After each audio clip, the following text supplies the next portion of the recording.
Le film commence en l'an 2079 à Washington DC, où un agent de la CIA, Snow, est interrogé par le directeur des services secrets, Scott Langral.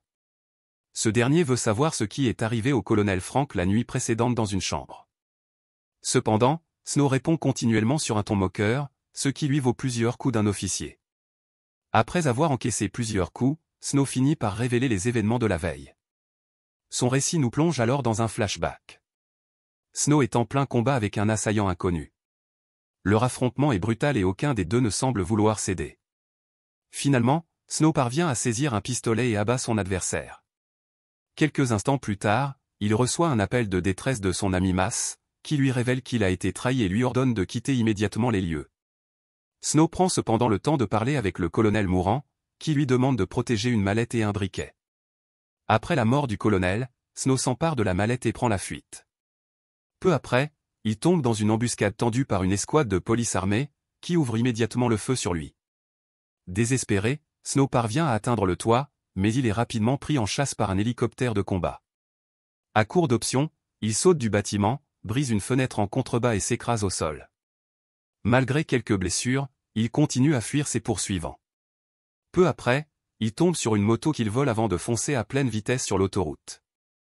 En même temps, il appelle Mass et lui donne rendez-vous à la station de métro. Snow finit par arriver au métro et court vers un quai précis.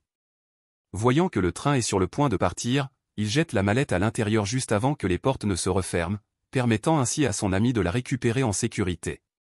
Quelques secondes plus tard, les policiers capturent Snow et l'emmènent au poste. De retour au présent, après avoir terminé son récit, Scott l'accuse d'avoir tué le colonel. Lorsqu'il nie, Scott lui montre une vidéo où on le voit tirer sur le colonel dans le dos. Snow affirme que la vidéo est truquée, mais Scott refuse de le croire. Peu après, Harry Shaw, un agent et ami de Snow, entre dans la salle et prend le relais de l'interrogatoire. Snow lui fait confiance et lui confie secrètement que Mass détient la mallette contenant les secrets volés.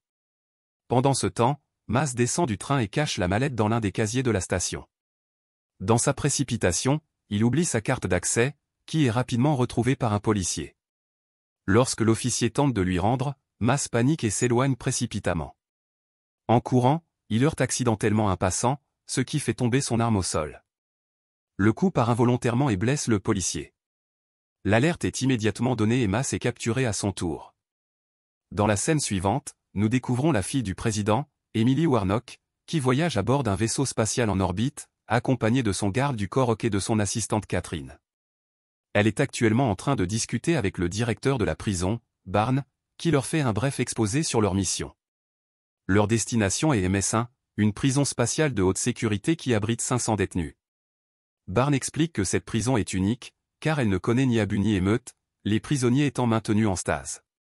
Cependant, cette méthode inquiète Emily, car plusieurs rapports suggèrent que le maintien en hibernation prolongée peut causer des troubles mentaux. À leur arrivée, ils passent par la procédure standard avant de prendre un ascenseur vers la salle d'hibernation. En chemin, Emily interroge Barnes sur la véritable raison d'être de cette prison. Elle suspecte qu'elle sert en réalité à étudier les effets des voyages spatiaux prolongés sur l'être humain. Mais Barnes répond qu'il n'est qu'un employé et qu'il n'en sait rien. Ils arrivent ensuite dans une immense salle où les prisonniers dorment dans leurs capsules respectives. Le directeur a prévu une salle d'interview sécurisée, mais les armes y sont interdites. Malgré cet avertissement, Hawk dissimule discrètement un petit pistolet sous son pantalon. Après un moment, Emily est autorisée à interroger un prisonnier mentalement instable nommé Idel. Assis de l'autre côté d'une vitre, il répond à ses questions avec moquerie, ce qui agace Hawk. Pris de colère, ce dernier plaque la tête du détenu contre la table et lui ordonne de répondre correctement. Profitant de la situation, Idel parvient à lui voler son arme et commence à tirer dans tous les sens. Une explosion retentit, neutralisant les gardes présents. Idel libère alors ses chaînes et s'échappe. Emily, paniquée, tente de fuir, mais elle est blessée à la jambe. Peu après, Idel prend le contrôle de la salle de commande et menace un scientifique pour qu'il déverrouille toutes les capsules. Pris de panique, celui-ci obéit, mais est exécuté aussitôt. Les prisonniers sont libérés et déclenchent une émeute.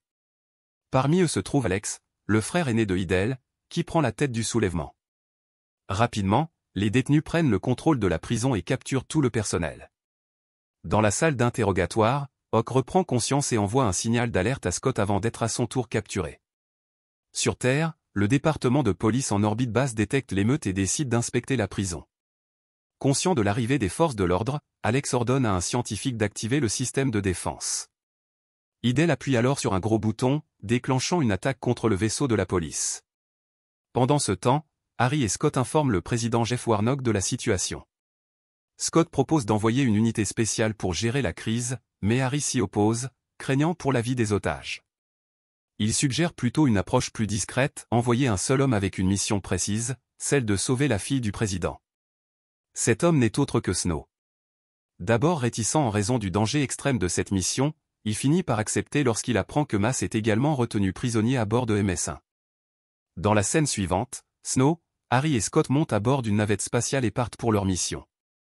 En chemin, Snow est informé de l'existence d'une capsule de secours située au niveau 5, qui leur permettra de s'échapper du vaisseau prison. Il reçoit également des explosifs et une carte. Après plusieurs heures de vol, le trio arrive au département de police en orbite basse. Un officier leur apprend qu'Alex a exigé un négociateur. En entendant cela, Scott a une idée. Puisque les prisonniers ne savent pas qu'Emily est la fille du président, il décide d'envoyer un officier du département en tant que négociateur afin de les tromper et obtenir sa libération. Comme prévu, l'officier entre dans le vaisseau prison et négocie pour la libération d'au moins un otage. Lorsque les criminels acceptent, l'officier demande que ce soit une femme blessée, ce qui pousse Alex à choisir Emily. Cependant, Idel refuse de la laisser partir, probablement parce qu'il attend encore quelque chose d'elle. Le psychopathe décide alors d'abattre Catherine et ordonne à l'officier de l'emmener à sa place. Cependant, la balle l'a frappé en pleine poitrine, entraînant sa mort immédiate.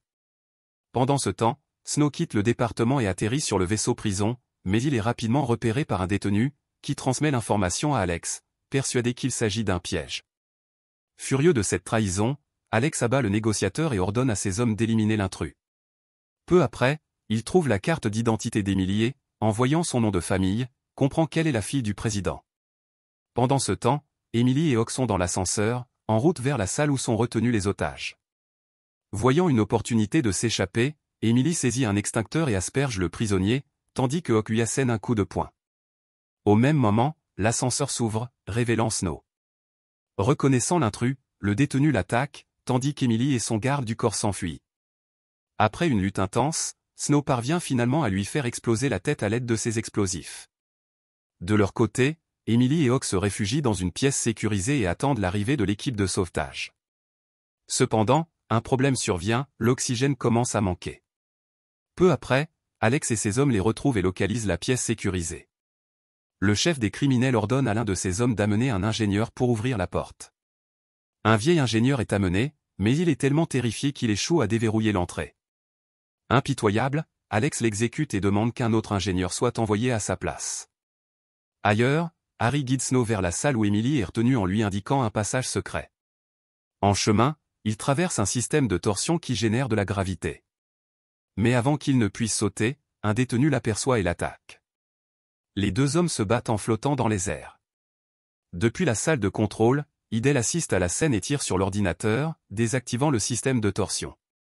Sans gravité, le prisonnier chute dans le vide, tandis que Snow parvient à s'accrocher à une corde. Lorsqu'Harry apprend cela, il réactive immédiatement le système de torsion, permettant ainsi à Snow de remonter.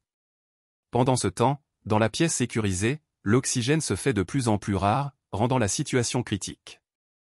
Hawk prend alors une décision désespérée, il se sacrifie pour qu'Emily ait plus de temps. Un peu plus tard, Snow arrive juste au-dessus de la pièce sécurisée et fait exploser la trappe pour entrer. À ce moment-là, Emily est déjà inconsciente. Il informe immédiatement le département, et un médecin le guide dans la procédure de réanimation. Heureusement, elle reprend vie.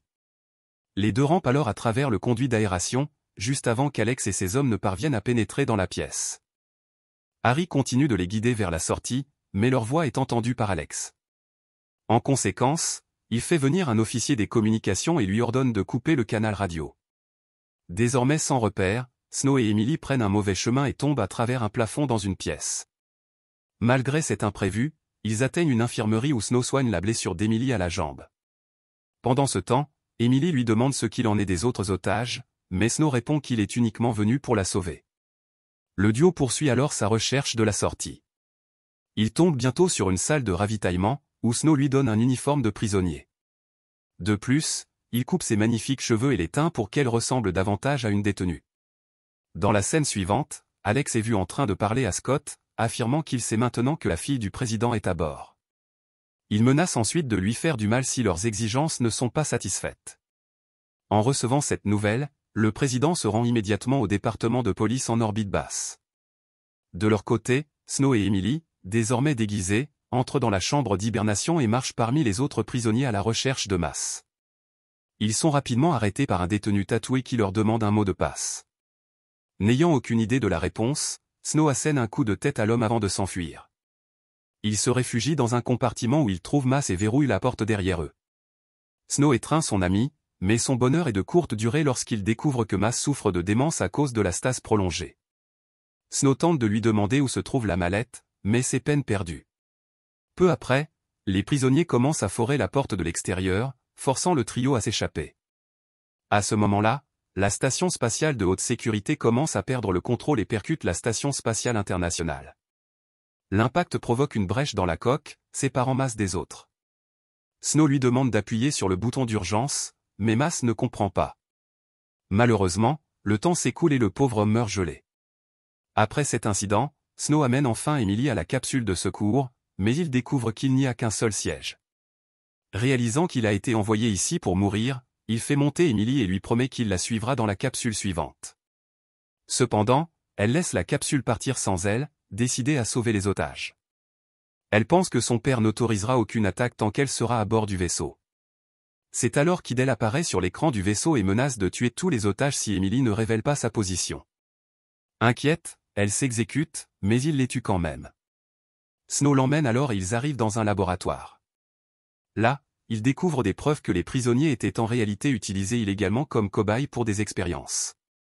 Avant qu'ils ne puissent réagir, Alex et ses hommes les prennent en embuscade. Snow tente de les combattre, mais il est touché par une balle et tombe dans un puits. Alex ramène ensuite Emily dans la salle de contrôle, où il découvre que son frère impatient a déjà tué tous les otages. Maintenant qu'ils n'ont plus qu'Emily pour négocier, Alex contacte le département de police en orbite basse et menace le président de tuer sa fille s'ils ne sont pas libérés. Il permet à Emily de parler à son père, mais elle lui demande de faire exploser le vaisseau, car tous les otages ont été exécutés. Malgré cela, le président refuse d'autoriser une attaque. N'ayant pas d'autre choix, Scott le relève temporairement de ses fonctions, ce que la Constitution autorise lorsque le président privilégie ses intérêts personnels à la sécurité nationale. À la suite de cela, Scott donne le feu vert pour la destruction du vaisseau. Pendant ce temps, Harry contacte Snow, qui est toujours en vie grâce à son gilet pare-balles. Harry l'informe de l'existence de combinaisons spatiales supplémentaires et l'exhorte à en enfiler une et à quitter le vaisseau immédiatement. À bord du vaisseau des prisonniers, Idel tente d'abuser d'Emily, mais il est interrompu par Alex. Une bagarre éclate alors entre les deux frères, chacun prenant l'avantage à tour de rôle. Mais à la fin, Idel parvient à poignarder Alex à mort. Il se tourne ensuite vers Emily, mais Snow arrive juste à temps pour la sauver. Alors que la force de sécurité du département de police en orbite basse est déployée, Snow et Emily se précipitent vers le compartiment des combinaisons spatiales, poursuivis par les prisonniers. Ils parviennent tant bien que mal à entrer et verrouillent la porte derrière eux. Simultanément, les forces de sécurité fixent plusieurs explosifs sur le vaisseau prison, avec un compte à rebours de 30 secondes. Dans ce court laps de temps, Snow et Emily enfilent leur combinaison spatiale et sautent hors du vaisseau juste avant son explosion. Après une chute libre prolongée, ils parviennent miraculeusement à atterrir sains et saufs sur Terre. Après cela, Emily est secourue, tandis que Snow est arrêté. Quelques jours plus tard, elle est vue à l'hôpital, tentant de décrypter ce que Mass essayait de lui dire avant de mourir. Un peu plus tard, elle réalise que son discours incohérent était en réalité un code révélant l'emplacement de la mallette de Frank. Elle utilise le code et parvient à retrouver la mallette. Elle se rend également dans la chambre de motel où Frank a été tué pour comprendre ce qui s'est réellement passé ce jour-là. Après quelques recherches, Emily découvre finalement que Snow avait tiré sur un intrus invisible qui visait le colonel au même moment. En conséquence, Scott, qui observait la scène depuis un toit voisin, avait cru que Snow avait abattu Frank. Emily apporte alors la mallette à son père afin qu'il puisse prendre les mesures nécessaires. Quelques jours plus tard, la police découvre que Harry était en réalité une taupe, et il est immédiatement arrêté. L'affaire étant enfin résolue, Snow est libéré et récupère ses effets personnels, dont un briquet que Frank lui avait donné avant de mourir. En essayant d'allumer une cigarette, Snow trouve une carte mémoire cachée à l'intérieur du briquet, qui se révèle être le véritable élément que le colonel voulait qu'il protège. Soudain, Emily l'approche et le taquine après avoir découvert son véritable prénom, Marion. Le film se termine alors que le duo s'éloigne, exprimant leurs sentiments l'un envers l'autre.